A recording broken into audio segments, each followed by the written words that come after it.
नमस्कार, आईपीएसएम YouTube channel में आपका स्वागत है। Welcome to IPSM YouTube channel. IPSM YouTube channel के माध्यम से हम आप तक पैरामेडिकल से रिलेटेड जितनी भी जानकारियां हैं आप तक पहुंचाते हैं। आज हम इसी वीडियो के जरिए आप तक पहुंचाएंगे पैरामेडिकल में बिना नीट का क्या कोर्स हो सकता है। तो इसका आंसर ये है कि हाँ, पैरामेडिकल कोर्स में बिना नीट क्वालिफाई करे हम कोर्सेज कर सकते हैं। वो भी ग्रेजुएशन लेवल का कोर्सेज या बैचलर लेवल का कोर्सेज, जिस कोर्सेज का ड्यूरेशन 3 साल हो सकता है या 4 साल भी हो सकता है। जिनके पास पीसीबी है और वो नीट क्वालिफाई नहीं किए या नीट नहीं दिए तो वो लोग ना सोचे कि हम पैरामेडिकल फील्ड में नहीं आ सकते। वो लोग पैरामेडिकल फील्ड में आ सकते हैं।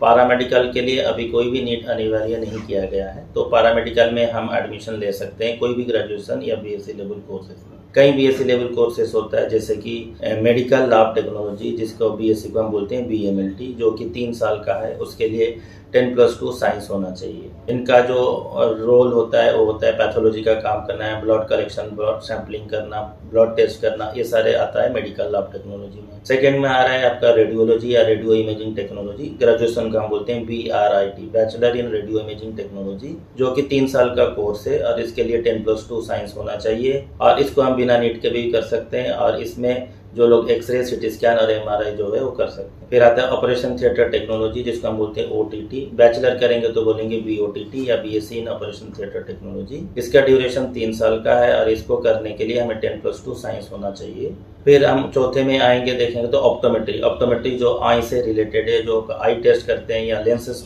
बनाते हैं, उनको हम बोलते हैं ऑप्टोमेट्रिस्ट। बैचलर इन ऑप्टोमेट्री को हम बोलते हैं बी ऑप्टोमेट्री। ये 4 साल का कोर्स है, उसके लिए 10+2 साइंस होना जरूरी है। फिर आता है हमें डायलिसिस टेक्नोलॉजी, जो भी ग्रेजुएशन लेवल का हो सकता है, उसको हम बोलते हैं बीएससी डायलिसिस टेक्नोलॉजी। इसके लिए 10+2 साइंस होना जरूरी है और उसके बाद हम डायलिसिस कर सकते हैं। जब किडनी फेलियर हो जाते हैं, डायलिसिस मशीन जो ऑपरेट करता है उसको हम बोलते हैं डायलिसिस टेक्नीशियन और कोर्स को बोलते हैं डायलिसिस टेक्नोलॉजी। फिर आपका नेक्स्ट आता है एनेस्थेसिया टेक्नोलॉजी, जिसमें बीएससी प्रोग्राम अवेलेबल है। बीएससी 3 साल का होता है, इसके लिए भी 10+2 साइंस का होना जरूरी है। और जो कोर्सेस होता है ग्रेजुएशन लेवल के, जैसे कि कार्डियक केयर टेक्नोलॉजी। कार्डियक मतलब जो हार्ट से रिलेटेड है, हार्ट से रिलेटेड जो इक्विपमेंट्स जैसे कि ECG, TMT, ये सारे जो इक्विपमेंट्स को जो ऑपरेट कर सकता है हार्ट से रिलेटेड, उनको हम बोलते हैं कार्डियक केयर टेक्नीशियन या कोर्स को बोलते हैं कार्डियक केयर टेक्नोलॉजी। बैचलर करेंगे तो बोलेंगे BSc in cardiac care technology या BCCT। तो ऐसे कई सारे ग्रेजुएशन लेवल का कोर्सेस है या बीएससी लेवल का कोर्सेस है जिसको हम बिना नीट क्वालिफाई भी कर सकते हैं। तो स्टूडेंट्स, हमें याद रखना है, बिना नीट क्वालिफाई, तो नीट हम क्वालिफाई नहीं किए तो पैरामेडिकल में कोई भी ग्रेजुएशन लेवल कोर्स कर सकते हैं। पैरामेडिकल में जो ग्रेजुएशन लेवल कोर्स होता है वो बीएससी लेवल का कोर्स होता है।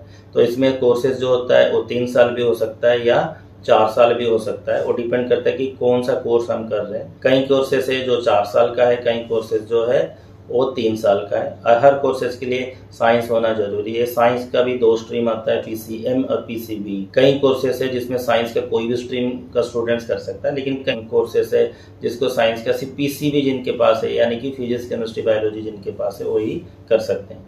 तो हमें याद रखना है कि बिना नीट क्वालिफाई किए या बिना नीट देते हुए भी हम पैरामेडिकल फील्ड में या मेडिकल से रिलेटेड फील्ड में आ सकते हैं। तो जब मेडिकल रिलेटेड फील्ड में आना चाहिए तो हमें देखना है कि कौन सा फील्ड में आ सकते हैं। तो उसके लिए हमारे लिए सबसे जो अच्छा अपॉर्चुनिटी है वो है पैरामेडिकल फील्ड, जहाँ पर हम ग्रेजुएशन कर सकते हैं। ग्रेजुएशन के बाद मास्टर डिग्री कर सकते हैं, उसके बाद फिर PhD कर सकते हैं और डॉक्टरेट ले सकते हैं। तो हमें आगे ग्रोथ करने के लिए ऐसा हमें नहीं सोचना है कि हम नीट क्वालिफाई नहीं किए या नीट नहीं दिए तो मेरा जो आगे का अपॉर्चुनिटी है, कैरियर का स्कोप है, वो नहीं है। ऐसा नहीं है, कैरियर का स्कोप हर फील्ड में है और पैरामेडिकल एक ऐसा फील्ड है जहाँ पर स्कोप का अपॉर्चुनिटी ज़्यादा है। हम मेडिकल से जाएंगे तो मेडिकल में जैसा कि हम MBBS करते हैं, फिर MD करते हैं, फिर PhD करते हैं, ऐसे ही पैरामेडिकल में हम ग्रेजुएशन करेंगे। ग्रेजुएशन के बाद पोस्ट ग्रेजुएशन या MSc करेंगे। MSc के बाद हम डॉक्टरेट या PhD कर सकते हैं। तो ये बिल्कुल हम ना सोचे कि हम नीट क्वालिफाई नहीं किए तो हमने कोई भी फील्ड में आगे नहीं बढ़ सकते हैं, तो ऐसा बिल्कुल सोचना गलत है। तो इसलिए हमें बिना नीट के भी पैरामेडिकल फील्ड में एंट्री कर सकते हैं और इसमें भी आगे हायर क्वालिफिकेशन हम कर सकते हैं और हायर क्वालिफिकेशन करके अच्छा कैरियर बना सकते हैं। आज का वीडियो में इतना ही, तब तक के लिए धन्यवाद।